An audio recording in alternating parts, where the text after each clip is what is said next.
Haemoglobin से oxygen, ये दोनों आपस मिला oxy haemoglobin, carbon dioxide carboxy haemoglobin. चलो यहाँ तक ठीक है। बताओ ऑक्सीजन परिवहन करने का काम कौन करेगा? हीमोग्लोबिन, रक्त में उपस्थित हीमोग्लोबिन लाने और वही जो भी करता है, ठीक है। इसको मिटाएं।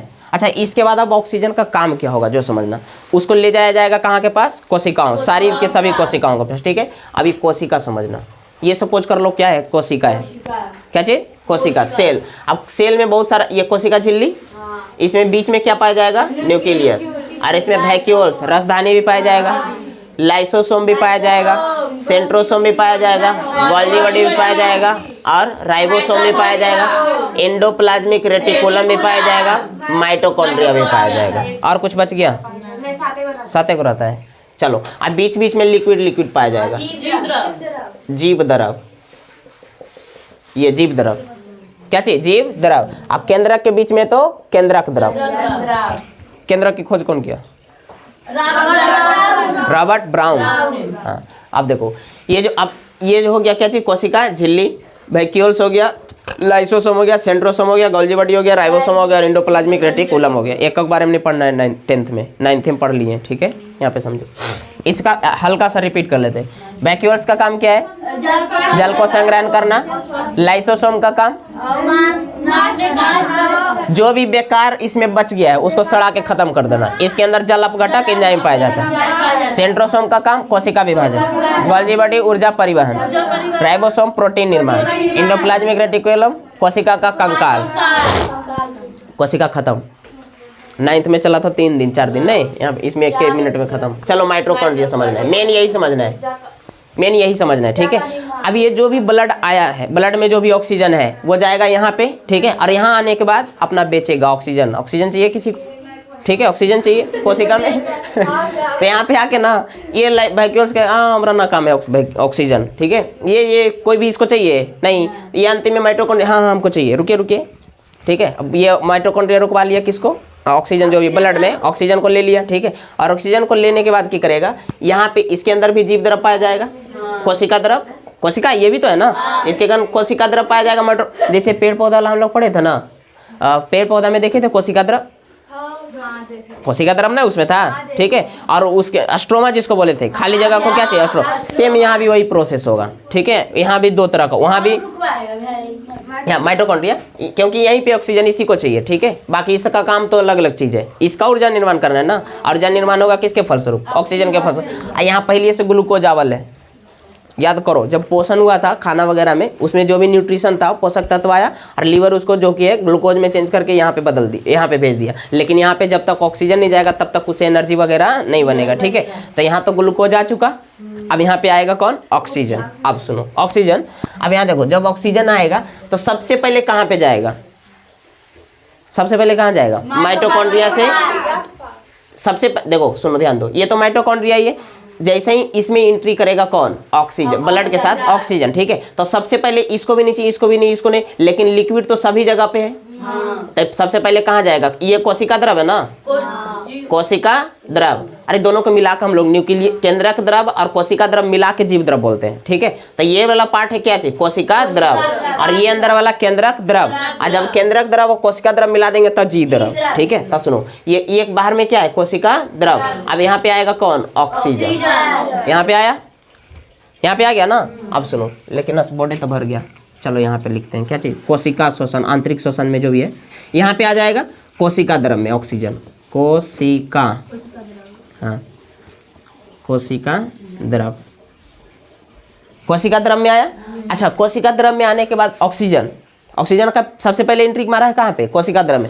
उसके बाद ना इसके पास जाएगा, लेकिन इसमें तो पहले, क्योंकि कोशिका जो होता है, कोशिका का जो झिल्ली होता है, कोशिका झिल्ली वो अर्धपारगम्य होता है, सेमी परम्यूएबल, अर्धपारगम्य झिल्ली। इसके आर पार कोई भी आवश्यक जो भी है वो आदान प्रदान कर सकता है, मतलब बाहर भी और अंदर भी हो सकता है, ठीक है। हाँ, अब देखो यहाँ पे ऑक्सीजन जैसे ही आएगा ना तो यहाँ पे जो भी ग्लूकोज वगैरह होगा, ठीक है, यहाँ पे जैसे ही यहाँ पे ऑक्सीजन एंट्री करता है तो यहाँ पे कुछ कुछ प्रोसेस होना चालू हो जाता है, जिसके फलस्वरूप यहाँ पे 4 ATP का कौन सी होता है? निर्माण होता है, ठीक है। ऑक्सीजन जैसे यहाँ पे एंट्री करता है तो यहाँ पे कितना ATP का निर्माण होगा? 4 ATP, adenosine triphosphate, adenosine triphosphate. यहाँ तक ठीक है। कहेगा एक एटीपी में जो है फास्फेट की संख्या कितना, तो 3। एटीपी एडिनोसिन ट्राई मतलब 3, ट्राई मतलब कितना 3, फास्फेट मतलब फास्फेट की संख्या टोटल कितना 3। ATP triphosphate, adenosine triphosphate. अब यहाँ पे 4 एटीपी जो बनता है ना, इसके फलस्वरूप क्या होगा, जो ग्लूकोज है वो टूटने लगता है। यहाँ पे जो ग्लूकोज आया था ना, ग्लूकोज कौन, जो मार्केट में मिलता है ठंडा पानी में मिला के, वो नहीं, ठीक है। जो भोजन हम लोग खाए ना, वो उसमें जो ग्लूकोज, वो किस रूप में जाएगा, ग्लूकोज। ये कौन सी होता है, टूटने लगता है ग्लूकोज, ठीक है। अरे अच्छा बताओ, ये तो ऐसे ही टूटेगा नहीं, इसको तोड़ने के लिए कुछ ना कुछ एनर्जी तो चाहिए, ठीक है। तो ये जो 4 एटीपी है ना, इसको तोड़ने में 2 एटीपी खत्म हो जाता है।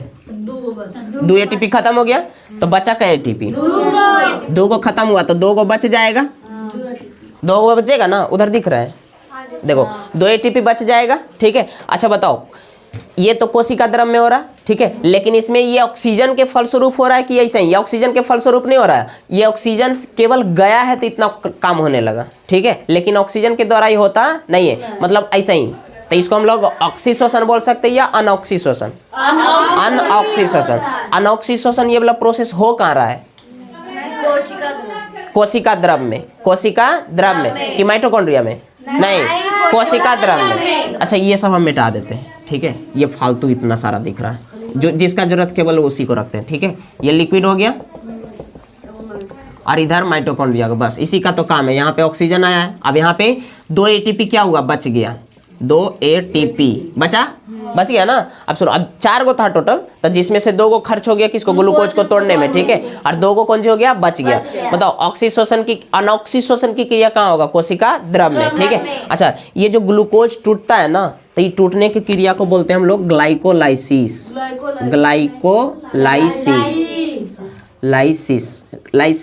ना, ग्लाइकोलाइसिस, ठीक है। ये लाइसिस मतलब ये होता है टूटना, ग्लाइकोलाइसिस यानी कि ग्लूकोज का टूटना, ठीक है। और ये जब ग्लाइकोलाइसिस क्रिया होता है, सुनो, ये जब ग्लाइकोलाइसिस क्रिया होता है तो इसके फलस्वरूप ना पायरुविक एसिड का निर्माण होता है, पायरुविक एसिड, ठीक है। और ये 2 पायरुविक एसिड का निर्माण होता है, कितना, 2 पायरुविक एसिड का निर्माण, यानी ग्लाइकोलाइसिस की क्रिया के फलस्वरूप कितने पायरुविक एसिड का निर्माण होगा, 2। अच्छा पायरुविक एसिड बनेगा कहाँ पे, कोशिका द्रव, यहाँ पे कोशिका द्रव, ऑक्सीजन की उपस्थिति में या ऐसे ही, यानी ऑक्सीशोषण के फलस्वरूप क्या, अनऑक्सीशोषण के फलस्वरूप, अनऑक्सीशोषण के फलस्वरूप कितना एटीपी का निर्माण होगा, 2। और कितना पायरुविक एसिड, 2, एक पायरुविक एसिड यहाँ और एक, मतलब 2 को, कितना, 2 को, और एक पायरुविक, अब ये जो पायरुविक एसिड बन गया, देखो एक पायरुविक एसिड और एक और पायरुविक, पी से पायरुविक एसिड, ठीक है, 1 और 2, और 2 एटीपी इधर है, ठीक है, और यहाँ ऑक्सीजन है। अब ये सब साथ मिल करके प्रवेश करेगा कहाँ पे, माइटोकॉन्ड्रिया। खोज कौन किया था, अल्टमैन। अब यहाँ पे जैसे ही माइटोकॉन्ड्रिया के अंदर जाएगा ना, तो एक चक्र चलने लगता है, ठीक है। और उस चक्र के फलस्वरूप देखा क्या गया कि पायरुविक एसिड और ऑक्सीजन मिल करके कुछ एनर्जी का निर्माण करने लगता है, ठीक है। और इसको देखने वाले सबसे पहले वैज्ञानिक थे कौन, क्रेब्स नामक वैज्ञानिक, ठीक है, जिसके फलस्वरूप उसका नाम, मतलब इसके अंदर जो चक्र चलता है उसको हम लोग क्या बोलते हैं, क्रेब्स, और क्रेब्स चक्र की खोज क्रेब्स नामक वैज्ञानिक, ठीक है। ये जो साइकिल चलने लगता है, प्रोसेस चलने लगता है, ठीक है, जिसके फलस्वरूप एनर्जी का निर्माण होगा, ठीक है, उस चक्र को देखने, मतलब बताने वाले वैज्ञानिक कौन थे, क्रेब्स, जिसके फलस्वरूप इसको बोलते हैं क्या चीज, क्रेब्स चक्र, यानी हाँ, यानी कि इसके अंदर जो साइकिल चलेगा। अच्छा इसके आंतरिक दीवारों को क्या बोलते हैं, क्रिस्टल, ठीक है। यहाँ पे देखो, अब यहाँ क्रेब्स साइकिल जब चलेगा, ठीक है, क्रेब्स साइकिल चलेगा, इसके फलस्वरूप यहाँ पे निर्माण होगा किसका, एनर्जी का, ऊर्जा का, ठीक है। और जिसके फलस्वरूप एक पायरुविक एसिड जो है ना, वो टूट करके 18 एटीपी का निर्माण करेगा, एटीपी, एक पायरुविक एसिड, एक पायरुविक एसिड मतलब कितना, 18, एक और मिल गया ना तो ये 18 2 को हो गया, आई 2 को पहले से बचल था, ठीक है, तो 2 एटीपी और, मतलब टोटल जोड़ेंगे तो कितना हो जाएगा, 38 एटीपी। यही 38 एटीपी मिल करके ना एक ग्लूकोज का निर्माण करेगा। ये वाला जो ग्लूकोज रहेगा वो शरीर के लिए लाभदायक होगा। यहाँ तक ठीक है। इतना प्रोसेस होता है किसके फलस्वरूप, ऑक्सीजन, मतलब ये एनर्जी जो बन रहा है ना, ठीक है, इसके लिए केवल इतना सारा प्रोसेस है, ठीक है, यहाँ तक ठीक है ना। अब सुनो, यहाँ पे हो गया कितना एटीपी का निर्माण, कितना 38 एटीपी एक ग्लूकोज। ये जो एक ग्लूकोज बनता ना उसमें लगभग 4.2 कैलोरी ऊर्जा होता है, ठीक है 4.2 कैलोरी इतना एनर्जी। और एक दिन भर में पूरा काम करने के लिए लगभग 2500 किलो कैलोरी चाहिए, 2500 कैलोरी 2500, ठीक है। अच्छा यही अब ये एनर्जी बनेगा, ठीक जितना अब एगो के पास थोड़ी एक कोशिका है, असंख्य कोशिका है मानव शरीर में, हाथ में भी, जीभ में भी, सारा जगह। अब बताओ कि किसी का कोनो अंग का ज़्यादा काम रहता है करने के लिए, तो वहाँ पे ज़्यादा एनर्जी मतलब ज़्यादा काम करने के लिए रहेगा तो एनर्जी तो जल्दी खत्म हो जाएगा। और कोई अंग बहुत कम काम करेगा, जैसे कोई दौड़ने वाला व्यक्ति है तो उसके पैर में चाहिए ज़्यादा एनर्जी, ठीक है बोलने के लिए उसका काम नहीं, तो वहाँ पे ज़्यादा एनर्जी बना रहेगा, तो वो क्या करेगा, जहाँ एनर्जी ज़्यादा रहेगा कम, जहाँ एनर्जी घट रहा है वहाँ पे जाकर पहुँचा देगा। कौन? Golgi body, Golgi body. तभी तो वहाँ पे पड़ी थी कोशिका में। ऊर्जा परिवहन का काम कौन? गोल्जी बॉडी, ठीक है। और बनाने का काम माइटोकॉन्ड्रिया। कोशिका में उपस्थित कौन? माइटोकॉन्ड्रिया। ऊर्जा गृह किसको कहेंगे? माइटोकॉन्ड्रिया। पावर हाउस कोशिका का किचन, हाँ यहाँ भोजन बनता है यहाँ तक सही है। कहाँ? क्रैब्स। किस चक्र के फलस्वरूप? क्रैब्स चक्र के फलस्वरूप। इसके खोज कौन करता है? अल्टमैन। और चक्र के कौन? क्रैब्स। कोशिका की खोज ये मतलब माइटोकॉन्ड्रिया का अल्टमैन, ठीक है। और उसके जो प्रोसेस चलता है उसको क्रैब्स नाम है। और उसी के फलस्वरूप बनेगा 38 एटीपी। और इसका मतलब एक ग्लूकोज, और उससे मिलेगा 4.2 कैलोरी जूल। यहाँ तक ठीक है। अब पूरे दिन भर के लिए कितना चाहिए? 2500। कितना? 2500। और जिसमें 2500 में जो होता है ना कुछ आंतरिक जो भी भोजन वगैरह किए तो उसको अमाशय वगैरह पचाएगा, ठीक है उसमें एनर्जी काम करेगा। जो भी कुछ ब्रेन से सोचने का काम करे उसमें भी तो एनर्जी लॉस होगा। शारीरिक काम करने ज़्यादा सोचने वाला जो वर्क रहता है ना उसमें ज़्यादा एनर्जी लॉस होता है, ज़्यादा एनर्जी चाहिए उसको सोचने। हाँ देखने में लगता है कि काम वाला में ज़्यादा एनर्जी मतलब लॉस होता है, नहीं लेकिन ज़्यादा इसमें होता है जो भी करने में, ठीक है इस तरह से। हाँ बहुत एनर्जी लॉस यहाँ पे, ठीक है यहाँ तक ठीक है। ये पूरा कौन था? रेस पाई किस में? हाँ छोटा छोटा यहाँ पे पाया जाता है। यहाँ पे देखो, अब क्या बोलो ना, नहीं बोल रही देखो सारा जगह यहाँ भी तो ब्लड वगैरह पाया जाएगा, तभी तो ऑक्सीजन वगैरह जाएगा बढ़िया से बन पाएगा। लेकिन वही कभी कभी मतलब कभी कभी देखती हो क्लॉट अगर हो जाए, क्या चीज़? क्लॉट, तब तो उसको बोलते हैं ब्रेन हैमरेज ऐसे करके, तो ब्लड ना क्लॉट हो जाता है ऐसे करके, ठीक है। तो वो रक्त वाला चैप्टर में चलेगा। इसमें ब्लड हम लोग नहीं पढ़ रहे, हम लोग केवल ऑक्सीजन के बारे में पढ़ रहे कि ऑक्सीजन का वर्क क्या है, बस खत्म। उसका अलग लेसन आएगा कौन सा? रक्त परिसंचरण, चौथा लेसन, तीसरा। इसके बाद वही है कौन? तीसरा रक्त परिसंचरण है ना, एक ठो पौधों एवं प्राणियों में परिसंचरण है ना, नहीं सर्कुलेटरी सिस्टम रहे। यहाँ पे देखो ये हो गया। बताओ अब यहाँ पे देखो माइटोकॉन्ड्रिया में जो चल रहा था वो ऑक्सीजन के फलस्वरूप हो रहा था या बिना ऑक्सीजन के? ऑक्सीजन के, तो इसको बोलेंगे ऑक्सीश्वसन। ऑक्सीश्वसन। और कोशिका द्रव में अनऑक्सीश्वसन। ऑक्सीश्वसन के फलस्वरूप कितना एटीपी का निर्माण? 38 एटीपी का निर्माण। कितना? 38 एटीपी। अच्छा बताओ पायरुवेट ग्लाइकोलाइसिस के फलस्वरूप पायरुवेट का जब मतलब टूटा, ठीक है, तो वो कहाँ पे हो रहा था? कोशिका द्रव में, यानी पायरुवेट कहाँ पे? ये पायरुविक एसिड बनता है, मतलब जो ग्लूकोज था ना भोजन के फल जो भी वहाँ पे बच हुआ था, और ऑक्सीजन जब गया तो वहाँ पे टूटने लगा, और टूटने के फल टूटने की प्रोसेस को क्या बोलते हैं? ग्लाइकोलाइसिस। और जिसके फलस्वरूप 2 पायरुविक एसिड का निर्माण होता है, ठीक है। और इसी से बनेगा क्या चीज़? एनर्जी, ठीक है। मतलब ये एनर्जी बनने से पहले वो किस में चेंज होता है? पायरुविक एसिड में, ठीक है। अब ये पायरुविक एसिड जाएगा कहाँ पे? माइटोकॉन्ड्रिया में। माइटोकॉन्ड्रिया। और वहाँ जैसे पाचन में हम लोग क्या पढ़े कि सबसे पहले अमाशय में था प्रोटीन हल्का सा टूटा जिसको पेप्टोन बोले, और उसके बाद एलएटी लाइट एंजाइम पेप्टाइड में आया, उसके बाद अमीनो एसिड में गया, ठीक है। उसी प्रकार यहाँ प्रोसेस, ग्लूकोज पहले टूटा पायरुवेट एसिड में, ठीक है, अब वो जाके एनर्जी बनेगा, समझ गई यहाँ पे, ठीक है। तो 2 पायरुविक एसिड, कितना एटीपी का निर्माण होगा? 2 एटीपी। देखो अनऑक्सीश्वसन के फलस्वरूप हमें मिलता कितना एटीपी? 2 एटीपी। और 2 गो पायरुविक एसिड, एक पायरुविक एसिड मतलब कितना? 18, और 2 गो मतलब 36, और 2 गो एक्स्ट्रा था, सब मिलाकर के कितना? 38। ये तब टोटल खत्म। अब बताओ यहाँ पे ऑक्सीजन को ले जाने का काम कौन कर रहा था? हीमोग्लोबिन, ठीक है। अगर हीमोग्लोबिन की मात्रा कम रहे तब तो ज़्यादा मात्रा में ऑक्सीजन ले जाएगा? नहीं ले जाएगा। तो ज़्यादा मात्रा में ऑक्सीजन नहीं ले जाएगा तो ज़्यादा एनर्जी भी नहीं बनेगा, ज़्यादा एनर्जी नहीं बनेगा तो कमजोरी, ठीक है। तो यहाँ तक ठीक क्या हुआ? ये सब तुम्हारा क्या था, रेस्पाइरेशन, ये टोटल। अच्छा अब एक थोड़ा सा 2 पॉइंट और बचा है, एक tidal volume, tidal volume, tidal volume थोड़ा सा है, इसको हम लोग हिंदी में बोलते हैं लहरी आयतन। छोड़ो ना, रहने दो। यहाँ टाइडल वॉल्यूम या तो लहरी आयतन, इसका मतलब क्या, कुछ नहीं। जैसे देखो श्वसन क्रिया हम लोग करते हैं, श्वसन क्रिया जब हम लोग करते हैं, ठीक है, तो एक बार जब श्वसन करते हैं ना, तो इसके फलस्वरूप जो वायु जाता है, ठीक है, मतलब ऐसे लिए तो कुछ तो वायु की मात्रा गया होगा, तो ये जो गया है ना, इसी को हम लोग बोलते हैं क्या चीज, टाइडल वॉल्यूम। मतलब कि श्वास लेने और छोड़ने में जितना वायु अंदर या बाहर निकलता है, उस वायु के आयतन को ही क्या बोलते हैं, लहरी आयतन या तो टाइडल वॉल्यूम। तो हम लोग जब श्वसन क्रिया एक बार करते हैं ना, ऐसे लिए, तो जो छोटा जो बोतल होता है आधा लीटर वाला 500 ml, ठीक है, उतना एक बार में चला जाता है। इसका मतलब समझी, हाँ उतना। वो गिलास है ना, बोतल जो छोटा इतना बड़ा बोतल होता है ना, खाली अगर उसके अंदर जो भी पानी उसको निकाल के फेंक दो, तो उसके अंदर क्या रहेगा, हवा रहेगा ना। तो एक बार जब हम लोग श्वास लेते हैं तो उतना हवा एक बार में जाता है अंदर, पता चलता है नहीं, उतना एक बार में चला जाता है। जब निश्वासन करेंगे तो उतना बाहर आ जाता है, वही कहलाएगा क्या, टाइडल वॉल्यूम। लेकिन फेफड़ा का जो आयतन होता है ना, मतलब इसमें टोटल कितना वायु आ सकता है, तो लगभग 5 लीटर, 5 से 5.5 लीटर, इसमें 5 से 5.5 लीटर। अब सुनो कैसे, इसका जो आयतन होता है, पहले से इसमें 3 लीटर वायु क्या रहेगा, अटा रहेगा, 3 लीटर पहले से आया, ठीक है। लेकिन अगर खूब जोर, अब आधा लीटर तो एक्स्ट्रा में हम लोग नॉर्मल श्वसन कर रहे हैं तो आधा लीटर जाएगा, तो टोटल कितना हो गया, 3 पॉइंट, यहाँ दिख रहा 3 पॉइंट कितना 5, मतलब 3 लीटर और 500 ml यहाँ तक आ गया।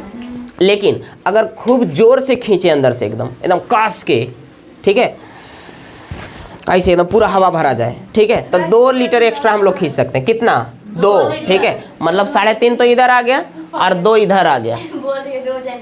अरे जैसे हम नहीं, उतना नहीं, सुबह सुबह देखते हैं मॉर्निंग में एकदम बढ़िया से बैठ जाएगा और एकदम पूरा खूब जोर से एकदम नाक ऐसे खींचता है, ठीक है, तो उस क्रम में कितना, 2, और फिर छोड़ेगा ऐसे, लिया छोड़ा जाता है। जैसे बलून वगैरह देखते हो कभी फूकते कस के, एकदम पूरा एकदम कस के फूकते हैं, फूल जाता है। अब पूरा एकदम पहले भरेंगे, उसके बाद ऐसे पूरा फूकेंगे, ठीक है, तो उस क्रम में कितना, 2, मतलब खूब जोर से अगर लिया जाए छोड़ा जाए तब। अरे कभी देखते हो मतलब जो तालाब वगैरह रहता है उसमें तैरने के लिए कोई डुबकी नीचे लगाता है ऐसे, तब पहले पूरा बाहर आकर के एकदम सांस ले लेता है, जितना लेना रहा पूरा एकदम ले लेता है, और बाद नीचे चल जाता है, और बाद देखता है वो ना होने वाला है तो फिर ऊपर आता है। मतलब उस टाइम में कितना, लगभग 2 के आसपास हम लोग कौन सी कर सकते, खींच सकते। अब सुनो, देखो 3 तो पहले से ही हो गया, 2 एक्स्ट्रा लिए, और नॉर्मल में कितना 500 ml, सबको जोड़ो 3 और 2 5, और 5 अब इधर आधा ही है, तो कितना, लगभग 5.5 लीटर। मतलब ये हो गया फेफड़े का आयतन, फेफड़े का क्या चीज, आयतन। तो फेफड़े का टोटल आयतन कितना, 5.5, यहाँ तक ठीक है। फेफड़े के ऊपर कौन सी झिल्ली रहेगा, प्लूरा झिल्ली। एक बार शुरू से रिपीट कर लेते हैं, ठीक है। श्वसन में हम लोग पढ़ लिए थे क्या चीज, कि वायुमंडल से जो भी CO2 ऑक्सीजन को लिए और कोशिकाओं के पास पहुंचाए, और उसके फलस्वरूप जो भी बना है CO2 उसको बाहर निकाल दिए, ये श्वसन कहा जाएगा, ठीक है। अच्छा, श्वसन फिर हो जाएगा क्या चीज, 2 तरह के, एक बाह्य श्वसन, आंतरिक श्वसन। बाह्य श्वसन में क्या होगा, केवल ऑक्सीजन को लिए और CO2 के बाहर छोड़, यहीं तक, ये जो एल्वियोलाई है ना, यहीं तक बाह्य श्वसन खत्म, मतलब लिए और छोड़े, खत्म वो बाह्य श्वसन। अब यहाँ पे ब्रीदिंग एक वर्ड आया था, ब्रीदिंग मतलब श्वासोच्छ्वास, ठीक है। श्वासोच्छ्वास किसको कहेंगे, सांस लेने और छोड़ने की प्रक्रिया को क्या कहेंगे, श्वासोच्छ्वास, यहाँ तक ठीक है। श्वासोच्छ्वास मतलब इनहेलेशन और एक्सहेलेशन। निश्वसन के फलस्वरूप लेने के क्रम में नाइट्रोजन कितना 78, CO2 कितना 21, और ऑक्सीजन कितना, उल्टा हो गया, कार्बन डाइऑक्साइड कितना रहेगा 0.03 और ऑक्सीजन 21, ठीक है। अब सुनो, निःश्वसन के फलस्वरूप मतलब जब बाहर छोड़ा जाएगा, ठीक है, नाइट्रोजन 78 और हाँ, कार्बन डाइऑक्साइड कितना 4.6 और ऑक्सीजन 17, यहाँ तक ठीक है। अब यहाँ पे उसके बाद अब यहाँ पे फिर हम लोग देखे थे श्वसन अंग, क्या चीज, श्वसन अंग, जहाँ पे वायु आके रुकेगा। सब जीवों का श्वसन अंग अलग अलग था। मछली का क्या होगा, गिल्स। स्तनधारी प्राणी का फेफड़ा। मेढक का 3, पहला टेडपोल में क्या, गिल्स। वयस्क में फेफड़ा, और न्यास क्रियावस्था में त्वचा। और व्हेल और डॉल्फिन जो है उसका फेफड़ा रहता है, उसके नाक के ऊपर ना, मतलब सिर के ऊपर ब्लो होल, एक ठो छिद्र पाया जाता है, ब्लो होल उसको बोलते हैं, ठीक है, छिद्र पाया जाता है, जिसके फलस्वरूप वो जल की सतह पे आया तो ऑक्सीजन उसमें भर लिया, और फिर जब नीचे जाएगा तो रहेगा कुछ देर के बाद, और फिर जब देखेगा कि ऑक्सीजन खत्म होने वाला है तो फिर ऊपर आएगा, फिर श्वास ले, मतलब वो ऊपर आता है किसके लिए? टहलने के लिए नहीं आता है कि कौन कौन जहाज लेकर के घूम रहा है, नहीं, वो ऑक्सीजन को लेने के लिए आता है, ठीक है, ऑक्सीजन को लेने के लिए आता है। जो घूमने वहाँ पे जाता है उसको पिक्चर वगैरह खींचता है ना, इस तरह से। अब कौन बढ़िया जहाँ खींच लिया बस, यहाँ पे समझो।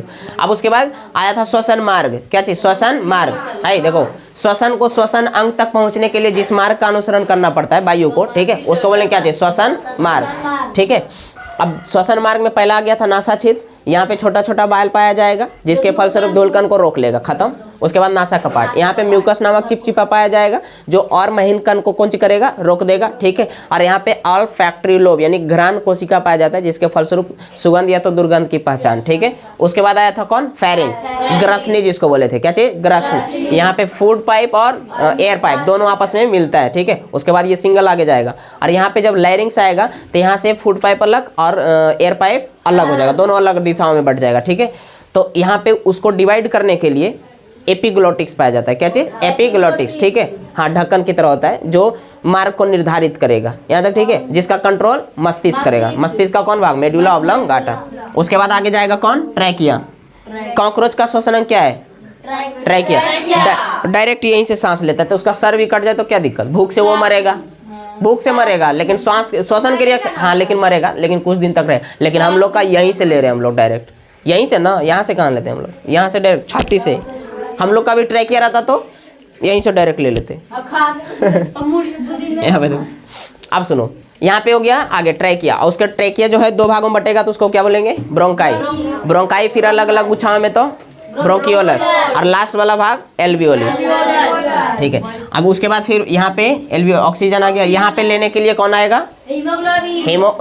आरबीसी में उपस्थित हीमोग्लोबिन। अब वो लेकर के जाएगा कहाँ? हृदय के पास, और हृदय पूरे शरीर में पंप कर देगा और सभी कोशिकाओं में पहुँचा देगा। यहाँ पे, यहाँ जब पहुंच जाएगा, और पहुंचाने के बाद पहले कोशिका द्रव में जाएगा। कोशिका द्रव में 4 एटीपी का निर्माण हुआ, जिसमें से 2 एटीपी इस ग्लूकोज को तोड़ने में खर्च हो जाएगा। इस प्रोसेस के बोलेंगे क्या चीज? ग्लाइकोलाइसिस। और ग्लाइकोलाइसिस के फलस्वरूप 2 एटीपी का 2 पायरुविक एसिड और 2 एटीपी का कौन होगा? निर्माण होगा।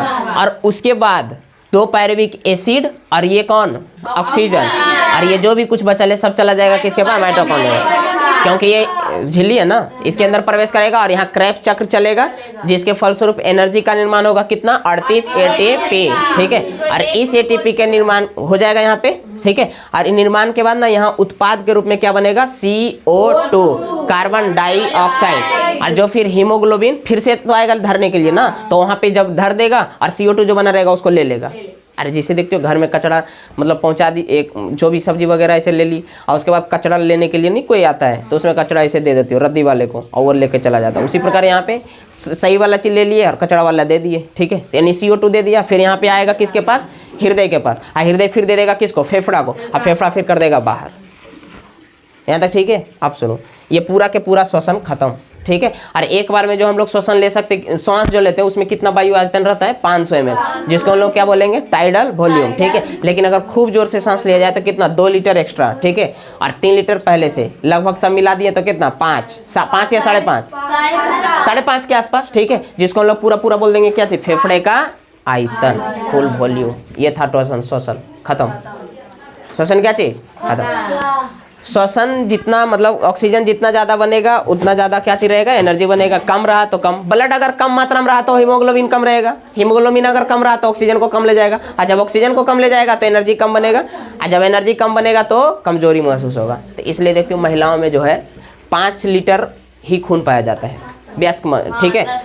आधा लीटर कम, आधा क्या चीज़? कम। अब बताओ जब कम है तो उसमें हीमोग्लोबिन की मात्रा कम रहेगा तो ऑक्सीजन का कम ले जाएगा ना, एनर्जी कम बनेगा तो बेहोश होगा जल्दी।